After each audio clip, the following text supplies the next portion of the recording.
오늘 5장 1절서부터 10절까지 보도록 하겠습니다. 찾으셨으면 천천히 같이 한번 읽겠습니다. 시작. 사람들 가운데서 뽑힌 대제사장은 그들을 위하여 하나님 앞에 서야 하는 일을 맡고 있습니다. 그는 죄를 씻기 위하여 예물과 희생 제물을 바칩니다.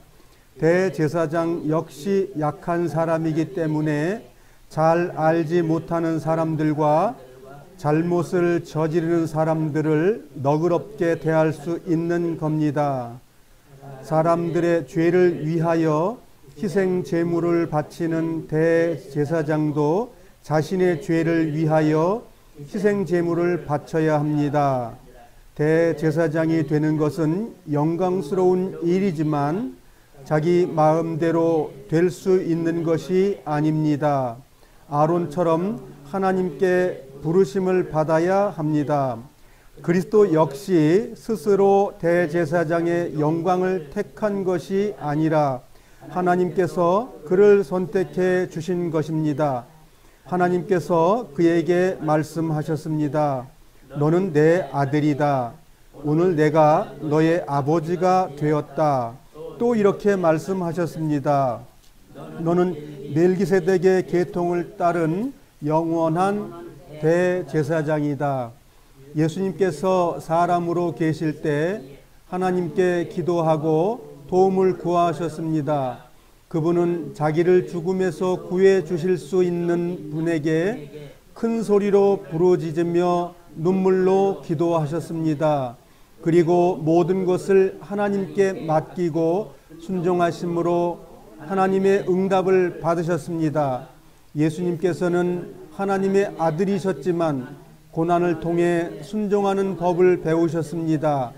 그래서 예수님은 우리의 완전한 대제사장이 되시고 그에게 순종하는 모든 자에게 영원한 구원을 주셨습니다. 그는 하나님에 의해 멜기세덱의 계통을 따른 영원한 제사장이 되었습니다. 이제 5장 1절서부터 10장 39절까지의 내용들은 그 예수님의 대제사장으로 계시면서 어떠한 역할을 하고 있느냐, 그걸 지금 알려주고 있는 거거든요. 그래서 그 대제사장으로 계신 분을 짓밟을 것이냐, 순종하면서 그를 신뢰할 것이냐, 이걸 이제 묻는 그 긴 시간이 이제 있는 거지요. 5장, 6장, 7장, 8장, 9장, 10장까지. 그러니까 예수님을 조각 모음을 한다면 그 조각을 맞춰주는 그런 성경 구절이다 이거죠. 성경을 하나하나 맞춰보면 예수님의 모양이 어떠한 모양이다, 죄를 사해주는 모양이다, 또 영원한 속죄가 된 모양이다, 이런 여러 가지를 지금 만들어주고 있다는 거죠. 왜 그렇게 돼야 되느냐 하면 이 설명이 굉장히 중요하다는 거죠. 지난번에 성경을 배웠을 때에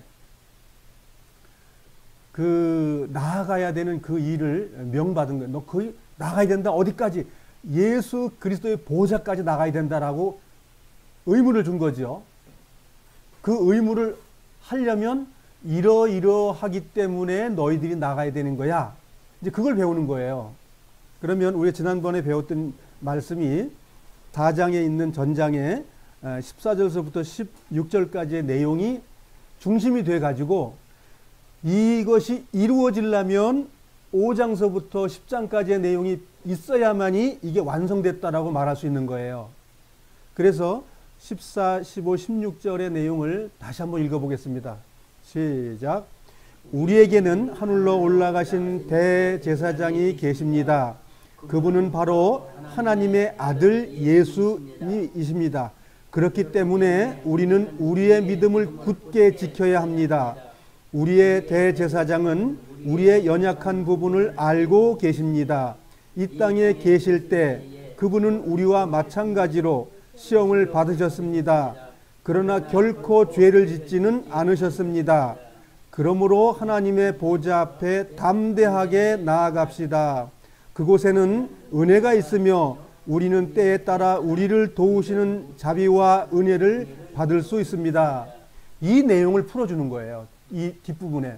왜 우리가 나아가야 되는지, 어떻게 해서 지금 대제사장으로 계신지, 그분이 나와 무슨 상관이 있기 때문에 내가 믿음으로 나아가야 되는지, 이런 것들을 자세하게 설명해 주고 있다는 거예요. 자세한 설명 중에서 뭐가 있냐면 영원한 속죄, 좋아하는 단어가 있습니다.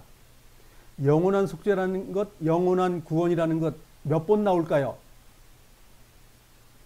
세어보셨어요 혹시? 딱 한 번밖에 안 나옵니다. 영원한 속죄 한 번 나옵니다. 영원한 구원 딱 한 번 나와요. 단어적으로는. 그렇지만 그 단어 앞에 뭐가 있어야 된다는 거예요. 그 앞에 단어가 중요하기 때문에 저희들은 그 단어 앞에 것을 배우고자 합니다. 제가 칠판에 기본적인 제사장에 대한 그 내용을 배울 때 이러한 기본을 배우지 않고서는 제사장이 무엇인지 모릅니다. 우리가 과거에 제사법하고 성막을 배울 때 다 배웠어요. 그 모든 것이 예수님의 그림자이고 예수님의 그 세세한 그 역할이었다는 걸 우리가 알았기 때문에 이제 그런 부분들이 구약에 나타난 내용이 신약의 히브리서에 기록되어 있는 것이죠. 칠판 보겠습니다. 이제 저희들이 그 히브리서를 이렇게 여러 장르로 이렇게 나눴죠. 5장르로 우리가 나눴는데요. 그래서 우리가 이제 성장이라는 그 이제 꼭지에 와 있습니다. 성장은 어떻게 해야 되냐? 주님 안에서 열매가 맺어 가야 되는 거예요. 이게 성장이에요. 바깥에 가서 열매를 맺는 건 뭐라요? 암덩어리죠. 열매가 열매 혹이 달라붙으면 뭐가 되는 거죠? 좋은 열매입니까? 그거는 악성 종양이에요. 열매는 그 껍질 속에서 성장해야 됩니다. 아시겠죠? 그러면 우리가 암세포라는 건 뭐죠? 비정상적으로 커져가는 거니까 열매가 아니죠. 마찬가지로 열매를 맺었는데 열매 혹이 달린 거예요. 그런데 혹이 좋다고 더 커지면 열매보다 더 커져. 그럼 영광일까요? 절대 영광이 될 수가 없는 거죠. 마찬가지로 열매는 예수님 안에서 자라가는 것이 열매입니다. 그 열매가 풍성해지길 바라는 거죠. 그래서 우리가 예수님을 자세히 알아야 예수님 안에서 살아가는 삶을 더 알 수 있다, 그런 얘기예요. 그래서 지혜라는 것이 뭐예요? 지식을 뛰어넘는 거잖아요. 아는 것을 뛰어넘는 게 지혜란 말이죠. 그러니까 그 지혜가 우리의 열매가 맺어지는 거예요. 지식은 열매가 아닙니다. 길을 가면 빠져 죽지 않는데 그건 알아요. 그건 지식이에요. 지혜는 뭐지요? 거긴 안 가는 거예요. 그 안 가는 것이 지혜라고요. 그래서 아는 것과 내가 행동하는 건 다른 거예요. 그래서 믿음으로 나아가는 것, 어디까지? 그리스도의 십자가까지. 좋은 거 하는 건 다 좋아해, 누구든지. 그러나 고난받으러 같이 갑시다 그러면 너나 가세요, 나는 안 갈랍니다, 이러죠. 그래서 성경은 고난받는데 같이 멍에를 메고 가자 그러면 우리는 뭐예요? 순전한 마음으로 예, 아멘, 예스 가겠다는 거죠. 주님이 가신 길 나도 가겠습니다. 그것이 성장이고 그것이 열매인 거죠. 그래서 우리는 그 예수 믿음을 복받는다는 그런 기복신앙이 너무 머릿속에 들어있어가지고 예수 내가 잘 믿었으니까 우리 사원업이 좀 부족함이 없을 거야. 부도도 좀 안 날 거야. 내가 암도 안 걸리지 않을까? 그런 미래의 미지근한 미신을 가지고 있다고 우리 마음속에. 그거 버리셔야 됩니다. 우리는 언제든지 부도날 수 있고 언제든지 몸이 아플 수 있고 언제든지 실족해서 넘어져서 무릎이 까질 수도 있다, 이런 얘기예요. 왜 그렇죠? 이유가 뭐예요? 우리가 하나님의 자녀이지만 지금 어디에 속해 있어요? 마귀의 권능 속에서 우리가 있기 때문에 그래요. 그래서 우리가 넘어지지 않고 하기 위해서 점점 어떻게 하는 거죠? 하나님의 말씀을 내 마음속에 받아들이고 내 몸으로 쫓아서 행하는 거죠. 그게 신앙생활이란 말이죠. 그게 신령한 것이고 그것이 거룩함이고. 우리가 예수님께서 대제사장이 어떻게 된 건지를 계속 설명하는 거죠. 왜 대제사장으로 계시고 왜 있어야 되냐, 그분이. 지난번에 교제했죠. 우리가 죄를 지을 수 있는 사람이기 때문에 주님께서 대제사장으로 영적으로 계시다는 거죠. 물질적과 물리적인 것이 아니고 양을 잡는 문제가 아니라는 거죠.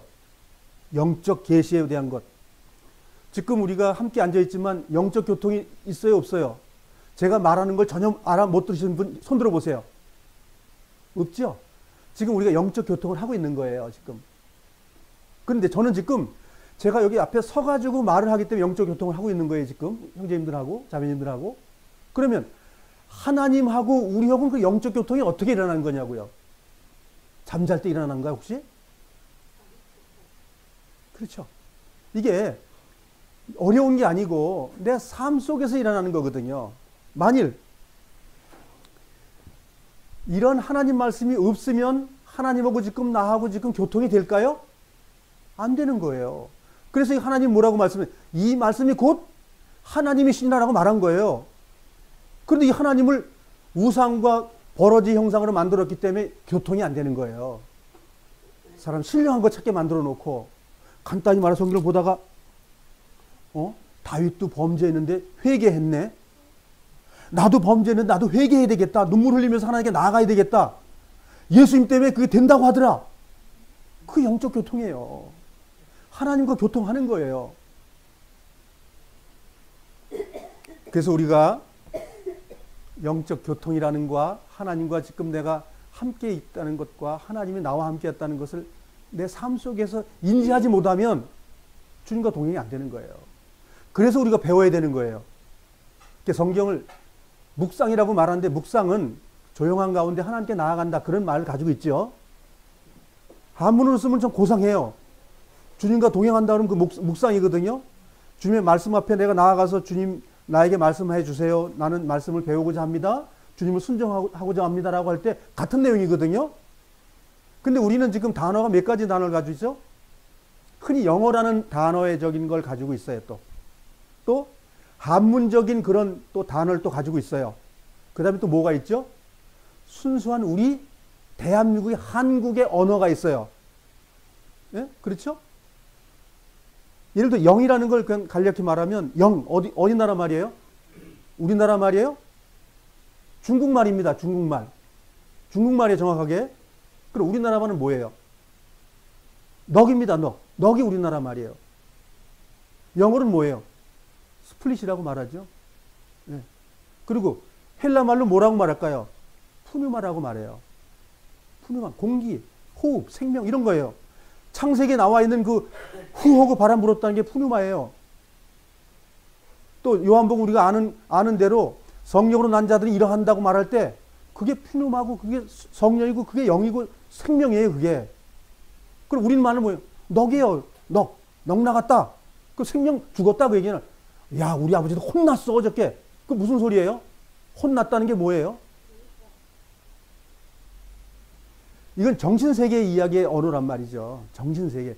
육체를 얘기하는 게 아니라 정신세계를 말하는 단어단 말이에요. 그러니까 우리가 단어적인 정립이 앞으로 필요해요. 그 앞으로 우리가 우리 자유교제 할 때 단어를 좀 교정을 해 드리려고 합니다. 단어 때문에 우리가 굉장히 손해를 많이 봐요. 뭐 한문으로 영혼육 그러면은 아주 고상스럽고 우리나라 생각 마음 그러면은 이건 다른 거라고 생각하는 거예요. 생각, 마음, 넋 그것이 영계의 얘기예요. 내 안에 있는 영을 얘기하는 거라고요. 그리고 하나님이 우리 안에 눈동자처럼 우리를 지켜요? 어떻게 지킨다고 설명하겠어요? 네? 진짜 하나님께서 옆에 와서 계셔요? 장군아 이놈아 도둑질하지 마라 이놈아. 네? 이 악한 마음을 자꾸 갖고 있네. 너 그 더러운 마음 갖지 말라니까. 하나님이 그렇게 와서 말씀하시나요? 그렇지 않습니다. 기본적으로 하나님은 우리가 말씀을 배운 것만큼 우리의 영이 밝아지는 거예요. 성경을 배우지 않은 것만큼 우리는 죄를 질 수 있어요. 성경을 많이 배우면 배울수록 우리의 영이 깨끗해지는 거예요. 우리의 마음이 깨끗해지는 거예요. 마음, 영 같은 겁니다. 그것이. 우리의 그런 것들이 우리 삶 속에 날마다 나아가는 거예요. 우리가 성경을 많이 봤는데 더러운 생각 더 많이 해야 되겠다. 그런 분 계신가요? 아닙니다. 우리는 하나님께로 태어난 사람이기 때문에 뭐예요? 그 말씀을 접하면 어떤 반응이 나오죠? 아, 주님 저 부족한데요. 죄에 앉아서도 나 좀 도와주세요. 날 잡아주세요. 그렇게 기도 안 하나요? 기도하게 됩니다. 성경 배우지 않으면 그런 기도 안 나옵니다. 그래서 우리는 성경에 날마다 나오는 것을 하나님께서 신령하다라고 말하고 계시는 거예요. 네. 그래서 앞으로 우리가 한문 성경을 번역을 해왔기 때문에 사실 순수한 우리나라 말 성경이 정말 좋은 성경 번역이 나와야 돼요. 정말 우리 새하시 볼 하듯이 안면 그러면 우리는 멋있어 보이고 감사합니다는 고급스럽게 보이고 고맙습니다는 한국말인데 그거는 좀 감사보다 낮은 걸로 칭하고 똑같은 말인데 우리는 언어적인 유희에 우리는 막혀 있다는 거예요. 그래서 정말 순수한 우리나라 말로 성경이 번역되면 참 좋을 거라고 봐요. 순수한 우리나라 말. 우리는 지금 헬라 말로 이야기하는 내용들 꽉 차 있어요. 성경 좀 말한다 그러면 헬라 말로 막 얘기를 해버리니까 헷갈려. 그 다음에 영어로 막 얘기를 해요. 그 다음에 한문으로 막 얘기를 해요. 그 다음에 우리나라 말로 얘기를 해요. 몇 가지죠? 4가지가 지금 혼용돼서 사용하고 있기 때문에 우리가 복잡해요. 우리 한 가지만 알면 되는데, 우리 한국말로만 알면 되는데, 그러니까 우리 좀 단순하게 우리 배울 수 있도록 하자고요. 단순한 게 좋은 겁니다. 그래서 예수님께서 어떻게 대제사장이냐, 이거 지금 설명을 장황하게 하는 거예요. 4장의 마지막 부분이 우리의 구원의 중심에 서 있는 거예요. 우리가 죄된 생활을 하다가 예수님을 통해서 하나님의 영을 내 마음에 받아들이고 주님을 영접한 이후에 거듭나는 경험을 하는 거죠. 그 이후에 이제 구원의 삶을 날마다 살아가는 내용을 뒤쪽에다가 심어놓은 거예요. 그러니까 우리가 안 배우면 안 되는 겁니다. 꼭 배워야 되는 거예요. 그래서 제사장의 자격이라고 지금 성경은 말하고 있는 거죠. 자, 성경에서 예수님이 왜 자격이 필요한 거죠? 자격 안 되면 안 되나요? 대제사장의 자격이 안 되면 우리의 구원이 무너지는 거예요. 구원은 됐는데 구원의 삶 나머지 50%가 안 되는 거예요. 구원자로만 있는 예수님의 구원자로만 있다면, 구속자로만 있다면, 죄사함 해주는 걸로 끝났다면 우리의 구원은 반쪽이에요. 주님이 대제사장으로 미래에 계신 것이 내 삶 속에 있기 때문에 내가 완전해지는 거예요. 그것을 우리가 이따가 이제 보겠지만, 그래서 그게 9절이 오늘 핵심이에요. 9절이 오늘 배우는 거에 메인이에요. 오늘 그것 때문에 배우는 거예요. 예수님이 왜 대제사장이냐? 영원한 구원자다. 그래 우리가 예수님이 대제사장으로 지금 하늘 성소에 계신 것이 나에게 완전한 구원의 근본이 됐구나. 이걸 알게 되는 거예요.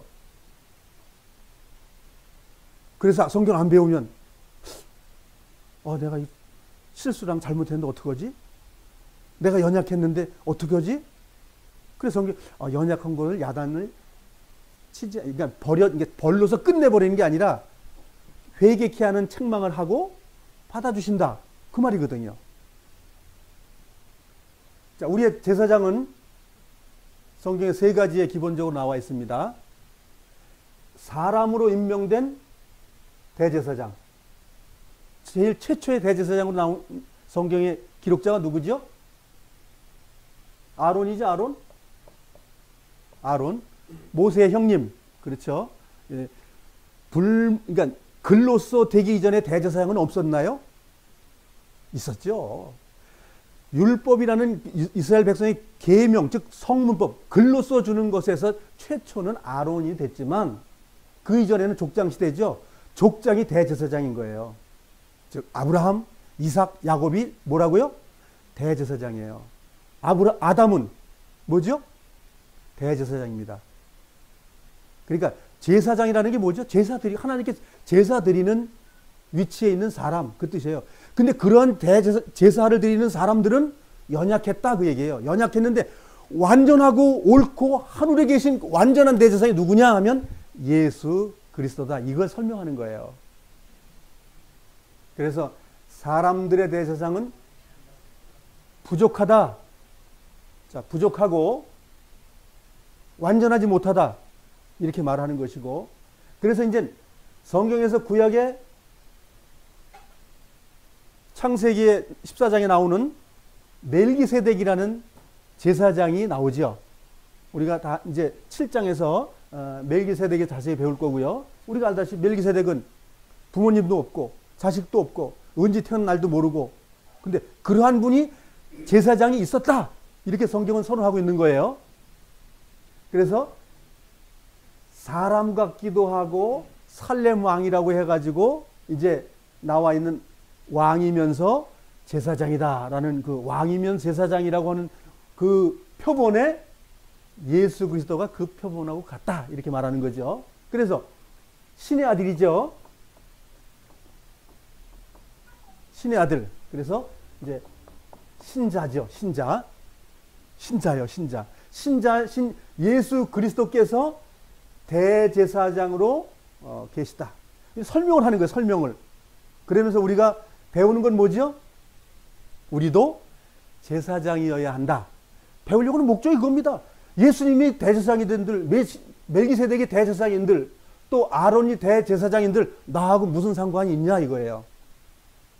그래서 우리도 작은 제사장이어야 된다는 것이 결론이라는 거예요. 그래서 주님이 가신 길을 우리도 가야 된다고 한다면 우리도 제사장의 길을 가기 위해서 성경을 공부한다, 그 얘기예요. 그러니까 다 배워놓고 나하고 관계없다 그러면 그건 지식이죠. 나하고 관계가 없게 된다면. 그래서 우리는 예수 그리스도 하나님이신 대제사장하고 나하고 연결고리를 찾기 위해서 우리가 성경을 배운다는 거예요. 자, 성경으로 돌아가겠습니다.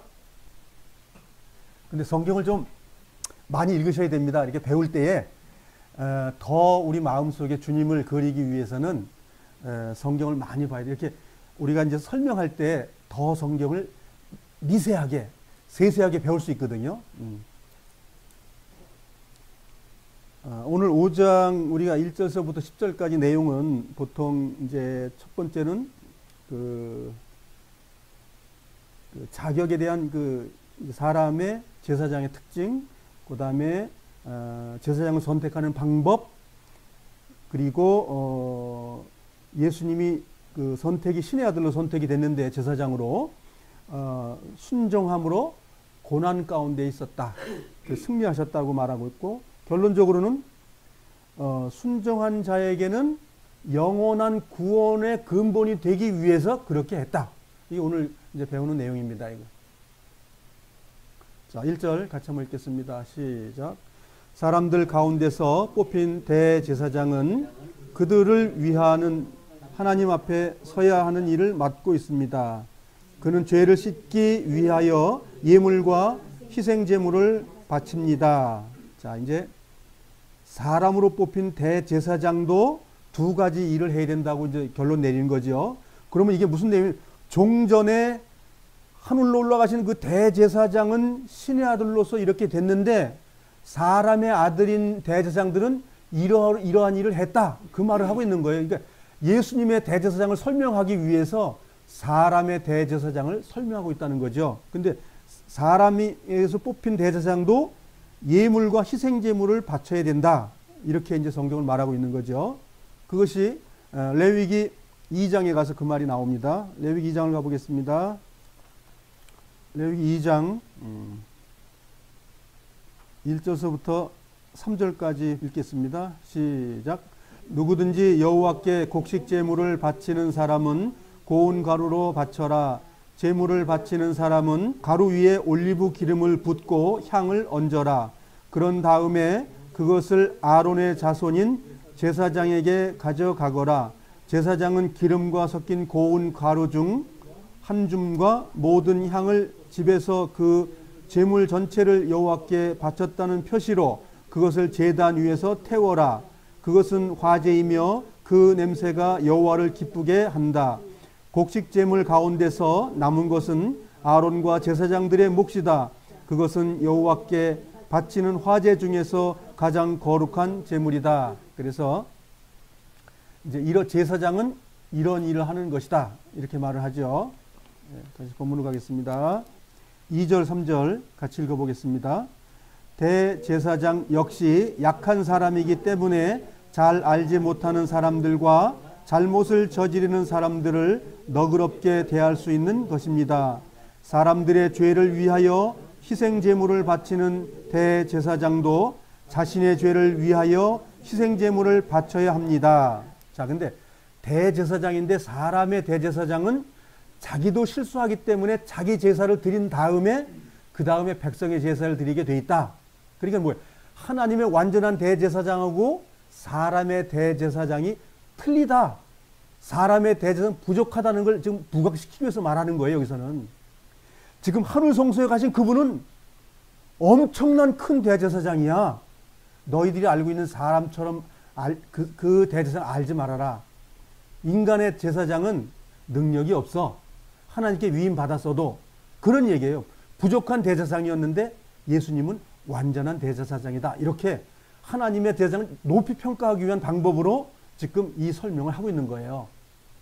그러면 하나님께서 이 일을 다 하셨는데 이 일은 신약의 사복음서에서 우리가 보게 되면 이 일을 다 하셨어요. 구약에 있는 내용을 한번 대제사장이 언제 성소에 들어가죠? 절기 중에서 대속죄일 날 1년에 한 번 대제사장이 자기와 자기 권속과 백성들을 위해서 제사 드리게 되죠. 그 내용이 우리가 지난번에 우리가 배웠죠. 레위기 16장으로 가겠습니다. 레위기 16장.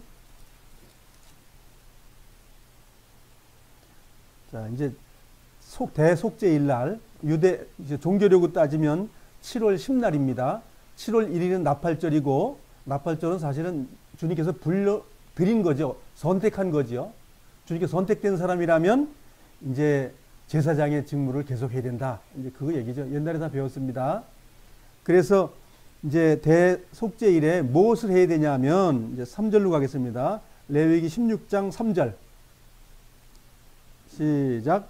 아론이 성소에 들어가려면 수송아지 한 마리를 속죄 제물로 바쳐라. 그리고 수양 한 마리를 번제로 바쳐라. 4절. 아론은 거룩한 속옷을 입고 그 안에서 맨 살에 모시 속옷을 입어라. 허리에는 모시띠를 띠고 머리에는 모시관을 써라.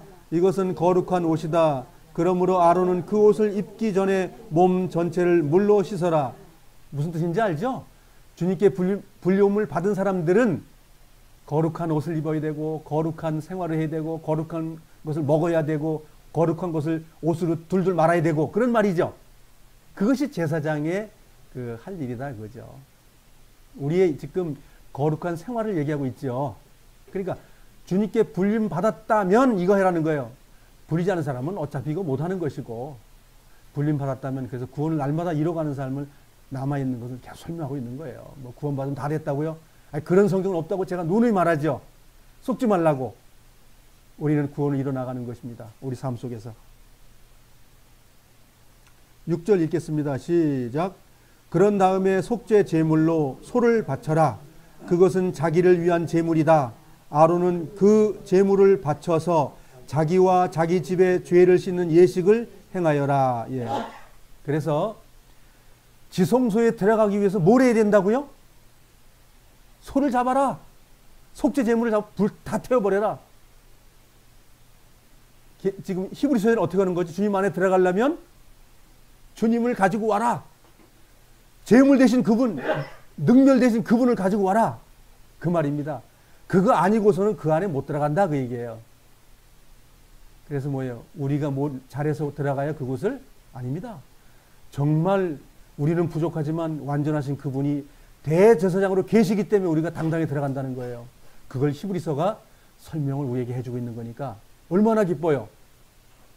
본문으로 가겠습니다. 히브리서 5장 4절 읽겠습니다. 시작. 대제사장이 되는 것은 영광스러운 일이지만 자기 마음대로 될 수 있는 것이 아닙니다. 아론처럼 하나님께 부르심을 받아야 합니다. 그러니까 부르심 받아야 되는데 그러면 예수 그리스도는 부름 받았냐? 그렇게 질문하는 거예요. 아론은 부름 받았는데 이제 그 부름 받은 건 민수기 3장 9절에 나옵니다. 모세가 하나님께 명받지요. 너 형 아론을 대제사장 옷 입혀. 그 옷 맞춰 내가 명령하는 그 옷 입혀. 그리고 목욕시켜. 소 잡아. 이렇게 하지요. 그것처럼 예수님이 그렇게 됐냐라고 묻는 거예요. 왜냐하면 지금 대제사장으로 있는 걸 설명을 해야 되니까 밑도 끝도 없이 야, 다 끝났어. 대제사장으로 이렇게 계시는 거야. 지금 하늘성소에서. 그렇게 하면 안 되잖아요. 그래서 하늘성소에 있는 순번을 자세히 설명하고 구약에 있었던 그러한 내 하나님 말씀이 내 몸에 이렇게 맞아서 이렇게 된 거야 라고 설명하는 내용이죠. 그러면 아론이 하나님께 명받은 것처럼 그리스도 예수님께서도 명받은 사실이 있느냐? 그거 지금 설명하는 거예요. 자, 그러면 5절을 읽어보겠습니다. 시작. 그리스도 역시 스스로 대제사장의 영광을 택한 것이 아니라 하나님께서 그를 선택해 주신 것입니다. 하나님께서 그에게 말씀하셨습니다. 너는 내 아들이다. 오늘 내가 너의 아버지가 되었다. 이게 시편, 이게 시편 2장 9절에 있는 말씀이죠. 가만히 있어봐. 아니, 하나님께서 말했어요? 누가 말했어요? 다윗이 말한 거 아닌가요? 다윗이 시 쓴 거예요, 시. 다윗이 시편 2편 9절에다가 적어놓은 내용이에요. 그런데 어떻게 히브리서 기자는 다윗이 말한 것을 하나님이 불렀다고 말할 수 있느냐 이거예요. 왜 그럴까요? 그래서 시편은 하나님 말씀이라는 걸 더 강조하는 내용이 된다 그 얘기예요. 하나님께서 다윗을 통해 가지고 이걸 설명한 내용이죠. 근데 다윗이 하나님 앞에 어떠한 신분이에요? 왕의 신분이에요. 왕의 신분이에요. 즉 하나님의 종이다 그 얘기예요. 그 얘기에 하나님께서는 시편을 통해서 하나님의 예언을 말씀하셨다 그 얘기예요. 그래서 구약의 시편이 하나님 말씀이신 거예요. 그래서 그 말씀 속에서 기록해놨던 그 예언의 이야기를 히브리서 기자가 그것을 보석을 빼가지고 여기다가 기록을 한 거예요. 자, 6절 다시 한번 읽어보겠습니다. 시작. 또 이렇게 말씀하셨습니다. 너는 멜기세덱의 계통을 따른 영원한 대제사장이다. 영원하다는 말의 의미가 뭐죠? 시간이 끝도 없다? 당연하고요. 그 내용은. 그 속에 또 뭐가 들어있죠? 완성이라는 거 들어있어요. 시간이 더 이상 지속될 필요가 없다는 것. 완성이 되면 예를 들어서 별을 베면은 이렇게 뻘에서 낫으로 이게 별을 베잖아요. 별을 베는데 다 베면 뭐라고 말을 하죠? 다 뱄다. 그렇게 얘기하잖아요. 벼 다 뱄다. 다 뱄다는 것도 할 일이 있다는 거예요? 없다는 거예요? 끝났다는. 이 영원이라는 말 속에서 하나님이 하고자 하는 걸 끝냈다는 말이 속에 들어있는 거예요. 영원, 그럼 우리는 계속 시간이 영원합니다. 말씀 제가 드렸지만 시공간에 이 저주된 곳에서만 시간이 존재한다고 제가 말씀드렸어요. 영원 세계에 시간이 없다고 제가 말씀드렸습니다. 영원 세계 자체가 영광이기 때문에 시간이 없어요, 거기는. 그래서 우리가 시간 속에 있다가 시간이 없는 곳으로 가는 거예요. 그걸 영계에 간다고 그래요, 우리는. 그게 하나님 나라에 가는 거예요. 또 마귀의 나라도 갈 수 있는 거예요. 하나님의 사람 아니라면 영원한 다른 나라에 가게 하나님 설계해 놓으셨어요. 자, 그러면 요 말만 있는 것이 아니라 우리가 두 번째 읽었던 건 우리가 시편 110편 4절에 있는 말씀을 우리가 들었죠. 영원한 대제사장이다. 그 전에는 그 두 개를 인용을 했는데 하나는 영원한 아들이고 하나는 영원한 제사장이다. 그 말한 거잖아요, 지금. 그러니까 구약에도 율법을 얘기했지만 모세를 통해 얘기했지만 누굴 얘기한 거죠? 예수 그리스도 하나님을 얘기한 거예요. 우리를 위해 돌아가실 그분. 또 아들의 신분이 아니면 우리는 죄사 속죄가 안 일어나요. 하나님으로 계시면 우리는 죄사함 받을 수가 없어요. 그래서 아들이라는 신분으로 하나님이 왔을 때 죄가 해결되는 거예요. 그래서 그것을 우리가 성경을 통해서 잘 배워야 돼요. 많은 사람들이 구약을 무시하는 부분들이 너무 많습니다. 구약과 신약은 하나인 거예요. 마태복음 3장으로 가보겠습니다.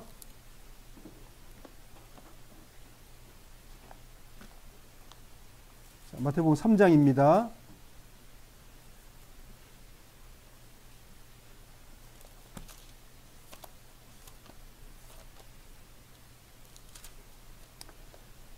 마태복음 3장 16절, 요한복음 3장 16절도 굉장히 위대한 말씀이신데 여기 마태복음 3장 16절도 어마어마하게 위대한 말씀입니다.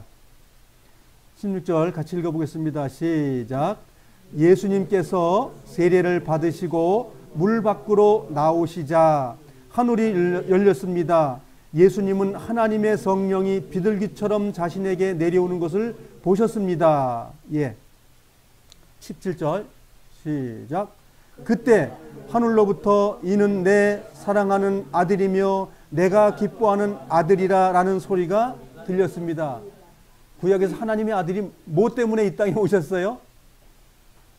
제물로, 어린 양의 제물로 왔다는 이게 지금 인증을 하는 거예요. 하늘의 아버지가 육신을 입고 오셨다는 이 굉음이 난 거예요. 이것은 죽으러 온 하나님이다 그 말 하시는 거예요.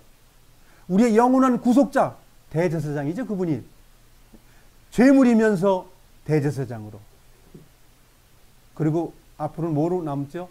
만왕의 왕으로. 우리 삶 속에 죄를 이기는 것이 왕권입니다. 그리고 우리는 대제사장인 예수 그리스도 때문에 왕권에 동참하는 거예요. 이 땅에 살면서. 그래서 이것이 하나님의 인침이에요. 지금 이는 내 아들이다. 침례가 뭐지요? 아이고 물에서 둥둥 뜨니까 좋아 그 얘기입니까? 심판입니다. 육신으로 태어난 그 하나님은 침례, 고난 속에 있어야 된다는 거예요. 고난 때문에 오셨다는 거예요. 그 침례라는 것을 예표로 주신 거죠. 고난의 아들은 하나님께 영광이 된다 그 말입니다. 또 거꾸로 얘기하면 우리가 고난 속에 있는 우리의 삶이 뭐라고요? 하나님께 영광. 그게 할렐루야잖아요. 어떻게 할렐루야? 그냥 할렐루야예요? 아니죠. 우리가 고난을 참여할 때 할렐루야가 된다는 겁니다. 본문으로 가겠습니다.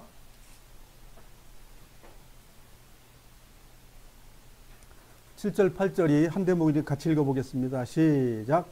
예수님께서 사람으로 계실 때 하나님께 기도하고 도움을 구하셨습니다. 그분은 자기를 죽음에서 구해 주실 수 있는 분에게 큰 소리로 부르짖으며 눈물로 기도하셨습니다. 그리고 모든 것을 하나님께 맡기고 순종하심으로 하나님의 응답을 받으셨습니다. 주님만 응답받고 주님만 가셔야 될 길인가요? 아니죠? 그렇죠? 뭐 우리도 가야 된다고 성경은 얘기하고 있으니까.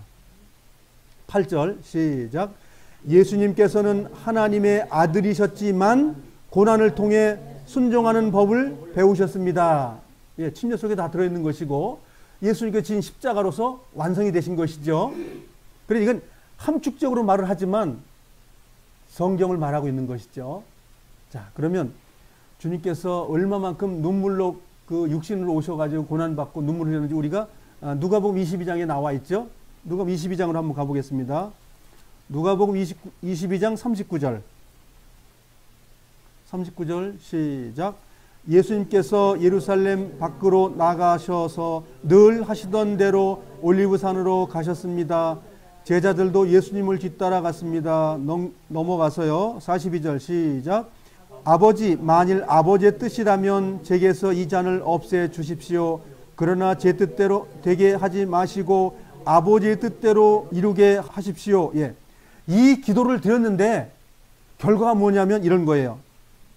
44절 시작. 예수님께서 고통스러워 하시며 더 간절히 기도하셨습니다.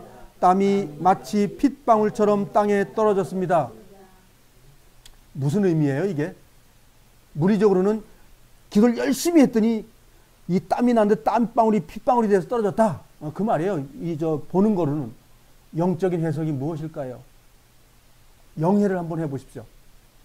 무슨 답이 나오는가? 예, 4절에 이 기도는 삶을 얘기하는 겁니다. 아버지, 나의 삶을 받아주세요. 내가 땀과 피가 흘리는 것을 받아주세요. 그 말입니다. 그냥 기도했더니 받아주세요. 그 말 아니에요. 이게 거룩함이고 이게 믿음의 삶입니다. 예. 이것을 아버지 하나님께서 받으셔요. 이것이 우리가 이 땅에 살면서 하나님께 영광 돌리는 방법이에요. 하나님은 이렇게 된 자들을 영광스럽게 여기신다니까요. 놀고 먹고 죄 살금 죄 짓는 그 그리스도인 주님을 버리셔요. 잘 생각하셔야 됩니다. 주님과 같지 않으면 우리는 구원의 대열에 속하지 않아요. 하나님이 싫어하는 거 자꾸만 맨날 하면서 그걸 못 버린다면 버려지는 거예요. 하나님의 구원에 속할 수가 없어요. 그래서 여기에 제자들한테 와서 뭐라고 말했어요? 제자들도 이거 하고 있었다고 말하고 있어요. 못했다고 책망하셔요. 이것도 못하냐? 1시간도 못 기다리냐? 이렇게 말씀하십니다. 그건 책망이에요.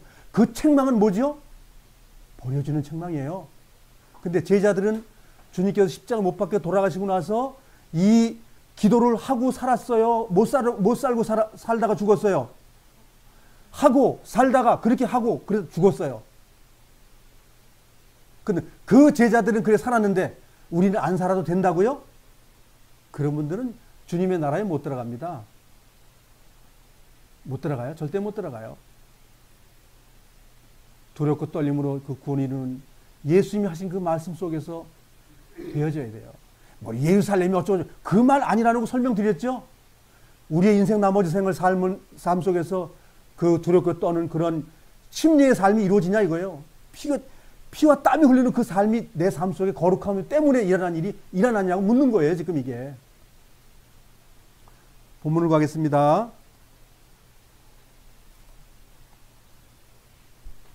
8절 예수님께서 하나님의 아들이셨지만 고난을 통해 순종하는 법을 배우셨습니다. 했다는 거예요? 안 했다는 거예요? 여기 행위가 나왔죠? 그냥 믿으면 됐습니다가 아니라 거룩한 행실이 나왔다는 거예요, 지금. 자, 그런데 주님의 말씀에 순종했는데 결과가 뭐예요? 죽음이에요, 죽음. 주님의 말씀을 순종했더니 고난이 온 거예요. 고난 때문에 순종했다는 게 아니라 주님의 말씀을 순종했더니 고난이 그냥 된 거예요. 그럼 우리 삶 속에 이게 됐습니까? 이게 된 분들이 천국에 들어갑니다. 이게 안 된 분들은 슬피우를 갈며 이를 갈아요. 그 어둠 속으로 가기 때문에. 주님께서 불법을 행하는 자들아 내가 너를 알지 못한다는 말을 하여 거기에 우리가 심판받으면 끝나는 거예요.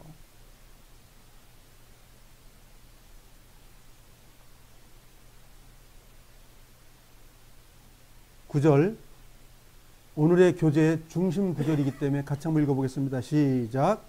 그래서 예수님은 우리의 완전한 대제사장이 되시고 그에게 순종하는 모든 자에게 영원한 구원을 주셨습니다. 예, 생각을 좀 해보겠습니다. 여기 구절에 첫 서두가 그래서라는 단어를 씁니다. 그래서 뭘 했다는 거예요? 뭘 했다는 거예요? 고난의 순종 때문에 고난받은 것 때문에 예수님은 우리의 완전한 대제사장이 되시고 주님이 그 일 다 해놨다는 거예요.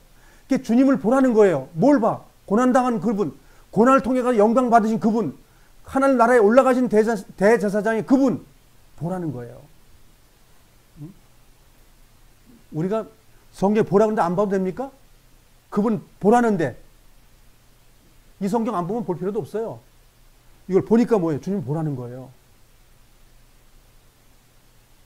근데 그분이 어떤 분이라고요? 완전하게 된 대제사장.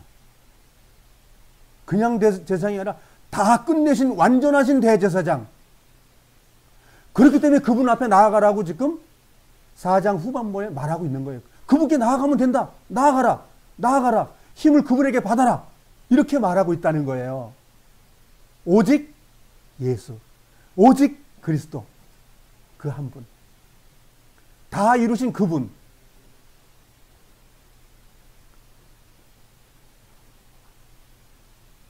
자, 이제 보시자고요.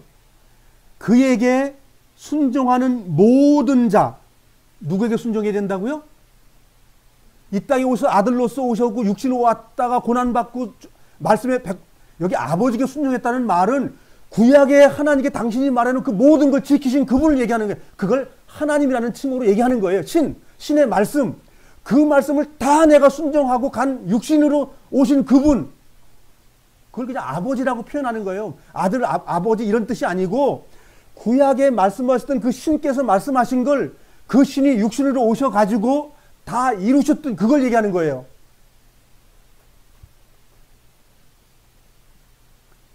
그에게 순종하는 모든 자, 지금 이 모든 자 속에 내가 포함되어 있습니까? 중요한 거예요. 지금 나를 얘기하고 있는 거예요. 너 그에게 순종하는 모든 자 중에 너 속하냐? 이렇게 묻고 있는 거예요. 그 모든 자에 속해 있다면 영원한 구원을 주셨습니다라고 말할 수 있는 거예요. 근데 이 그에게 순종하지 않았다면 어떻게 되는 거예요? 구원은 관계없어요, 나에게. 어마어마한 말씀을 지금 우리에게 하고 있는 거예요. 한번 어느 날 몇 월 며칠 날 내가 주님 영접했어요. 그것을 끝났다고요?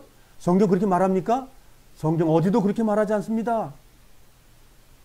이 말씀에 내가 아멘이 안 되면 난 버려진 자예요. 주님은 이렇게 말씀하셔요. 그래서 다 해놓으셨다는 거예요.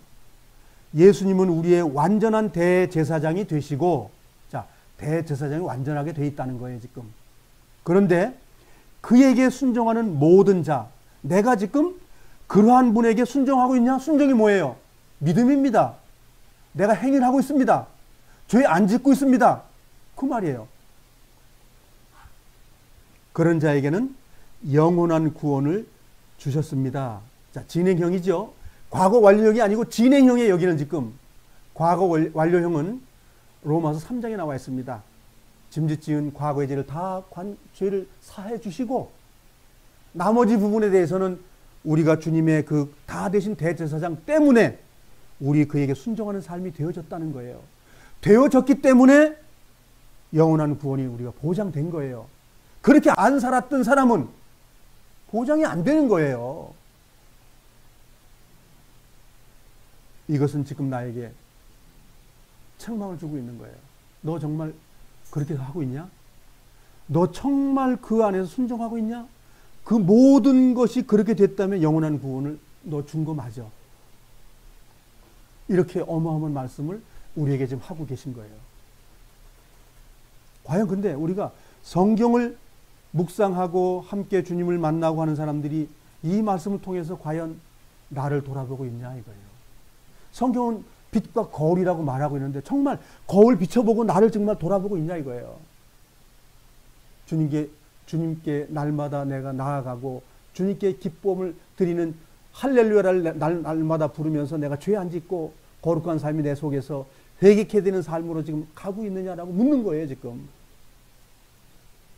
죄를 하나도 안 졌다는 것이 아니라 죄된 생활 속에서 내 것이 있다면 내 마음과 육신과 그 혼에서 일어났던 일들을 주님의 대제사장 앞에 나아가서 내놓느냐라고 묻는 거예요. 이것이 되는 그리스도인 영원한 구원 속에 있는 거예요.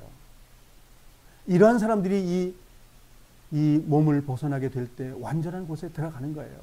시간을 벗어날 때 영계에 들어가면 어디 가냐면 둘 중에 한 군데죠. 하나님이 난 너 모른다는 그곳과 정말 고생했다. 내 믿음을 지켰으니 너 영광에 들어가라. 둘 중에 하나입니다. 우리는 그 영광을 위해서 지금 고군분투하고 있는 거예요. 말씀을 배우면서 거룩한 삶으로 나를 날마다 지금 그 안으로 지금 집어넣는 일을 우리가 하고 있는 거예요. 성경을 배우지 않는 자들은 그곳에 들어가기 참 어렵습니다. 그래서 우리는 날마다 묵상이라고 말했든 배운다고 말했든 뭐 다 같은 말이에요. 주님을 날마다 우리는 배워야 됩니다. 10절 같이 읽겠습니다. 시작. 그는 하나님에 의해 멜기세덱의 계통을 따른 영원한 대제사장이 되셨습니다. 그러니까 대제사장이 얼마만큼 위대하다. 너희들이 영원한 구원이 되기 위해서 멜기세덱과 같은 그런 방법으로 예수 그리스도가 대제사장으로 하늘 성소에 계시다. 그 말 하는 거예요. 몇 번씩 다짐하는 거예요. 그 다짐이 10장까지 나오는 거예요. 그 다짐이. 또 다짐, 또 다짐, 또 다짐. 얼마나 중요하기 때문에 그 말을 하고 있을까요? 이거보다 더 중요한 게 없다고 말하는 것이죠. 예수님 한 분 외에는 정말 가치가 없다는 걸 얘기하는 거죠. 성경 전체가 예수님을 얘기하고 있지 않습니까? 뭐 다른 거 뭐 있어요? 그 모든 것은 한 주 예수 그리스도 앞 모든 것에 초점이 맞춰져 있습니다. 모든 것에. 그 모든 것 속에 내 삶도 연결되어 있다는 거예요. 나도 예수님 한 분 외에는 다른 데로 초점을 맞추시면 안 됩니다. 우리의 돈 버는 것과 우리의 명예, 내 숨쉬는 모든 것이 호흡이 예수님에게 꽂혀 있어야 된다 그 얘기예요. 여기 멜기세덱의 계통이라고 말하는데 계통은 예수님의 뭐 혈통이나 예수님의 그 멜기세덱을 쫓아서 했다는 말이 아니라 멜기세덱의 그 컨셉, 부모도 없고 난 날도 없고 죽는 날도 없고 그 신비스러운 제사장의 신분, 그와 같이 똑같이 예수 그리스도가 그러한 신분이다 그렇게 말하고 있는 거예요. 나중에 멜기세덱에 공부할 때 그건 자세히 배우도록 하겠습니다.